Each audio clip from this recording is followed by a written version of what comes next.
اعوذ باللہ من الشیطان الرجیم بسم اللہ الرحمن الرحیم الحمد للہ الصلاۃ والسلام علی رسول اللہ۔ اللہ سبحانہ و تعالیٰ کے خوبصورت بابرکت ناموں میں ایک نام ہے البدیع۔ البدیع نام سمجھنے کے لیے اگر ہم اردو زبان میں دیکھیں تو ہم ایک اصطلاح یوز کرتے ہیں بدعت کی، یعنی کہ ہمارے جو مذہبی معاملات ہوتے ہیں ان میں تاکید کی جاتی ہے کہ بدعتوں سے دور رہا جائے، یعنی کوئی ایسی عبادت اور نہ کی جائے کہ جو ہمیں اللہ تعالیٰ نے یا رسول اللہ صلی اللہ علیہ وسلم کی طرف سے اس کے بارے میں تاکید نہ کی گئی ہو، اور وہ محض عبادت کا رنگ اختیار کر کے کوئی ایسا عمل ہے جو مذہب میں داخل ہو گیا اور پھر لوگ کرتے چلے گئے، اور در حقیقت وہ اس کی جو مثال ہے وہ اس طرح سے ہے جیسے آپ کے باغ میں کوئی ویڈز نکل آتی ہیں، اور ویڈز جو ہوتی ہیں جو اصلی جو دوسرے جو پلانٹس آپ لگانا چاہتے ہیں ان کو ختم کر دیتی ہیں۔ تو بدعتوں کو بھی یہی حال ہوتا ہے کہ مذہب میں ایسی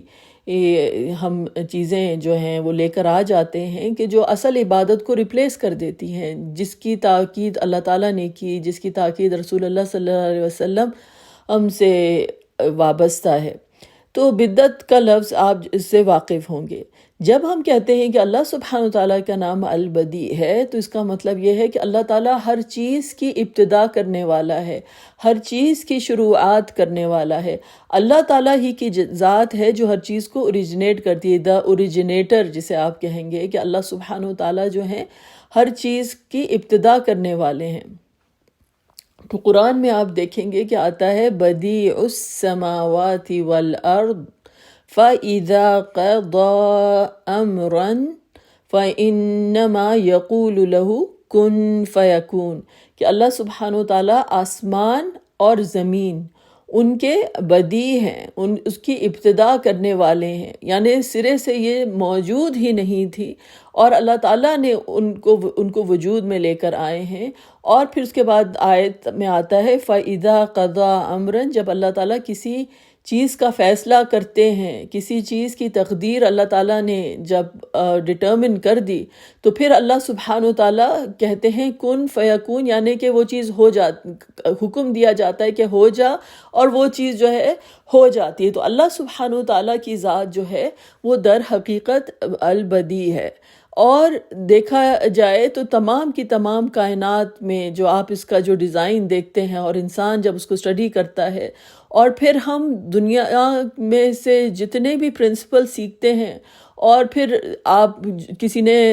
چڑیوں کو اڑتے ہوئے دیکھا، پرندوں کی جو پرواز ہوتی ہے اس سے پرنسپل سیکھے، اور پھر ہم نے دنیا میں ایسی چیزیں ایجاد کی کہ جو انسان کو لے کر ہوا میں لے کر اڑتی پھرتی ہیں، تو پتہ چلتا ہے کہ ہم جو اللہ تعالیٰ نے قدرت میں جو قوانین رکھے ہیں ان کو اسٹڈی کر کے جو ہے ہم اپنی زندگی میں آسانیاں پیدا کرتے ہیں، چیزیں ایجاد کرتے ہیں، اور پھر انسان جو ہے اپنے آپ کو کہتا ہے کہ میں نے یہ چیز ایجاد کی، میں نے اس چیز کی تخلیق کی ہے۔ اور پھر اللہ سبحانہ تعالیٰ کی جو تمام تر جو ارد گرد جو کائنات کے جو تمام پرنسپلز ہیں ان کو ہی ہم استعمال کر کے جو ہیں وہ چیزیں جو ہیں وہ بناتے ہیں۔ تو دیکھا جائے تو انسان جو ہے وہ انسپریشن کہاں سے لیتا ہے؟ قدرت سے لیتا ہے، اور قدرت کے جو قوانین ہیں وہ کس نے مرتب کیے ہیں؟ اللہ تعالیٰ نے مرتب کیے ہیں۔ تو اللہ سبحانہ وتعالیٰ جو ہیں وہ البدیع ہیں، اور ہر چیز جو ہے ہم جب ان تمام قوانین کو استعمال کر کے جب چیزیں بناتے ہیں تو جسے کہتے ہیں کہ یہ ہم بہت اچھی امیٹیشن کر رہے ہوتے ہیں، کیونکہ ہم نے اس نیچر کو بڑے اچھے طریقے سے اسٹڈی کیا ہوتا ہے، اور یہ بہت اچھی بات ہے۔ لیکن جسے کہتے ہیں نا کہ یہ بات کو ماننا کہ ہم اگر اپنے رب کو مانتے ہیں، اور جب ہم اپنے رب کو مانتے ہیں کہ ہمارے رب جو ہیں وہ بدیع السماوات والارض ہیں، تو پھر انسان جو ہے اس کی ہر ایجاد جو ہوتی ہے وہ اپنے رب کی حمد ہوتی ہے، اپنے رب کی ثنا ہوتی ہے کہ میرے رب نے یہ تمام چیزیں جو ہیں یہ بنائی ہیں، اور میں ان سے سبق لے کر، ان سے سیکھ کر جو ہے میں جو چیز تخلیق کرتا ہوں یہ میرے رب کی ہی مہربانی ہے۔ تو آپ دیکھیں کہ یہ پھر توحید کا معاملہ ہو جاتا ہے کہ ہر چیز جو ہے وہ پلٹ کر اللہ سبحانہ وتعالیٰ ہی کی طرف جاتی ہے، اور اللہ سبحانہ وتعالیٰ ہی کی ذات ہے جو در حقیقت بدیع السماوات والارض، یعنی تمام کے تمام آسمان اور زمین اور جو کچھ بھی، ہر چیز کو وہ بنانے والا، ہر چیز کو ایک منفرد طریقے سے پیدا کرنے والا، وہ جو ہے وہ ہمارا رب ہے۔ اور قرآن آپ کو مستقل دعوت دیتا ہے کہ تم اپنے ارد گرد دیکھو، اور تم کو جا بجا جو ہے یہ اللہ تعالیٰ کی آیات اور جو قدرت کے جو کرشمے ہیں وہ جا بجا نظر آئیں گے۔ تو ہم دیکھتے ہیں، آپ دیکھیے، جب اگر آپ اپنا مائنڈ سیٹ اس طرح سے کر لیں کہ ہم دنیا کو جب اسٹڈی کریں، کائنات کو دیکھیں، تو ہم دیکھیں کہ کیا رب ہمارا جو ہے وہ بدیع السماوات والارض ہے۔ یعنی ہم زومبیز کی طرح دنیا میں نہ رہیں، بلکہ ہم دنیا میں ہر رنگ کو دیکھ کر جو ہے ہماری عقل جو ہے وہ حیرت میں ڈوب جاتی ہے کہ کس طریقے سے اللہ تعالیٰ نے کتنی چیزیں بنائی ہیں، اور ہر چیز کی کتنی ایک انفرادیت ہے، اور یہ انفرادیت جو ہے آپ کا فنگر پرنٹ ہر ایک سے الگ ہے۔ اس طرح سے انسان کے جو کتنی طریقے سے انسان کے جو پتہ چلتا ہے کہ ہر چیز اللہ تعالیٰ نے جو جینیٹک کوڈ تک جو انسان کا جو بنایا ہے وہ ہر ایک کا دوسرے سے مختلف ہے، کہ اللہ تعالیٰ کو اپنی ہر مخلوق سے کتنی محبت ہے کہ اللہ تعالیٰ نے ہر ایک کو ایک منفرد رنگ دیا ہے اور منفرد صلاحیتیں دی ہیں۔ تو انسان کو یقین ہونا چاہیے کہ اگر آپ کسی کو دیکھ کر کسی رشک کرتے ہیں تو آپ میں کچھ ایسی اللہ تعالیٰ نے صلاحیتیں رکھی ہیں وہ دوسرے شخص میں نہیں ہوں گی،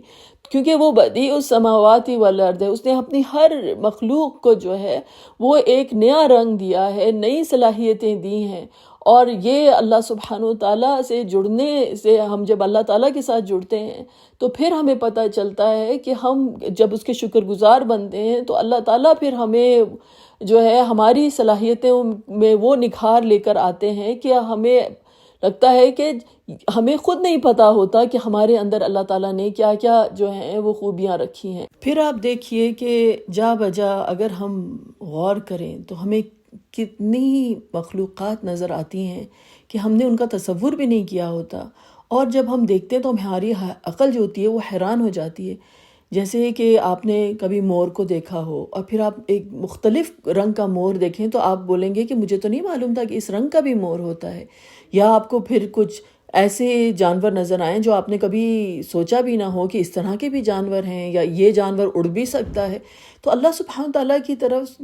سے ہمیں کیسے کیسے جا بجا رنگ نظر آتے ہیں کہ اللہ تعالیٰ ہر مخلوق کو کتنے مختلف طریقے سے اللہ تعالیٰ نے جو ہے وہ پیدا کیا ہے۔ تو پھر ہمیں پتہ چلتا ہے کہ اللہ سبحانہ تعالیٰ کی ذات جو ہے وہ بدیع السماوات والارض ہے، وہ ہر چیز کو جو ہے قادر ہے کہ جس طرح سے چاہے وہ تخلیق کرے۔ تو ایک تو ہمیں یہ سبق ملتا ہے کہ ہم قدرت کو اس نظر سے اپریشیٹ کریں کہ یہ بدیع السماوات والارض کا کرشمہ ہے۔ تو ہماری ایک قدرت کے مناظر کو دیکھنا بھی جو ہے ہمارے لیے ایک تجدید ایمان ہوگا، کہ ہم دیکھیں گے کہ کس طرح سے اللہ سبحانہ وتعالیٰ نے کتنی طرح کی مخلوقات بنائی ہیں، اور کتنی طرح کے رنگ جو ہیں جا بجا قدرت میں بکھرے ہوئے ہیں۔ تو پہلی بات تو یہ ہے۔ دوسری بات یہ ہے کہ انسان اپنی ذات کا جب جائزہ لے، اور ہمیں لگتا ہے کہ ہم جیسے کوئی امید نظر نہیں آتی کہ کس طریقے سے ہم جو ہیں اس طریقے سے بن جائیں کہ جس طرح سے اللہ تعالیٰ کو پسند ہے۔ ہم اللہ کے اولیاء کو دیکھتے ہیں، اللہ تعالیٰ کے پسندیدہ بندوں کو دیکھتے ہیں، اور جیسے لگتا ہے کہ ہم تو جیسے پہاڑ کے بالکل نیچے کھڑے ہیں اور وہ پہاڑ کی چوٹی پر ہیں جو اللہ کے اولیاء ہیں،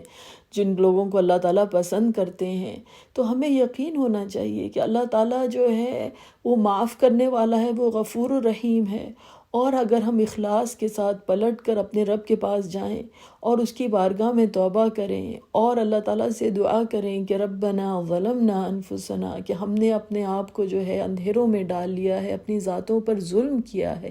وَإِن لَّمْ تَغْفِرْ لَنَا، اور اگر آپ ہمیں معاف نہیں کریں گے، وَتَرْحَمْنَا، اور ہم پر رحم نہیں کریں گے، تو یہ رحم کیا ہے؟ کس رحم کی بات کی جا رہی ہے؟ اللہ تعالیٰ کا رحم یہ ہے کہ وہ بدیع السماوات والارض ہے، تو وہ ہم اپنے آپ کو اس ذات کے حوالے کر رہے ہیں کہ جو ایک نئے سرے سے ہمیں بنا دے، اس طریقے سے بنا دے کہ جس طرح سے وہ ہمیں دیکھنا چاہتا ہے، جن بندوں کو وہ پسند کرتا ہے، اللہ تعالیٰ ہمیں بھی اس طرح سے بنا دے، کیونکہ وہ بدیع السماوات والارض ہے۔ اور کوئی دروازہ جو ابلیس جو ہمیں دکھاتا ہے کہ ہر دروازہ بند ہو گیا، اب تو تم گون کیس ہو، کچھ نہیں ہو سکتا، نہیں، اللہ سبحانہ وتعالیٰ ہر سچویشن کو جو ہیں وہ بدل سکتے ہیں۔ اللہ تعالیٰ کے لیے صرف کن فیکون ہے۔ تو یہ ہمارا جو ایمان جو ہے کہ وہ بدیع السماوات والارض ہے، اس پر بالکل پکا ایمان ہونا چاہیے کہ وہ اللہ تعالیٰ ہر انسان کو اس رنگ میں ڈھال سکتا ہے کہ جو انسان کی لیے اس دنیا میں بھی اور آخرت میں بھی جو ہے ایک کامیابی کا اور فلاح کا پیغام لے کر آئے۔ تو یہ اللہ سبحانہ وتعالیٰ کا خوبصورت نام ہے البدیع۔ وآخر دعوانا ان الحمد للہ رب العالمین۔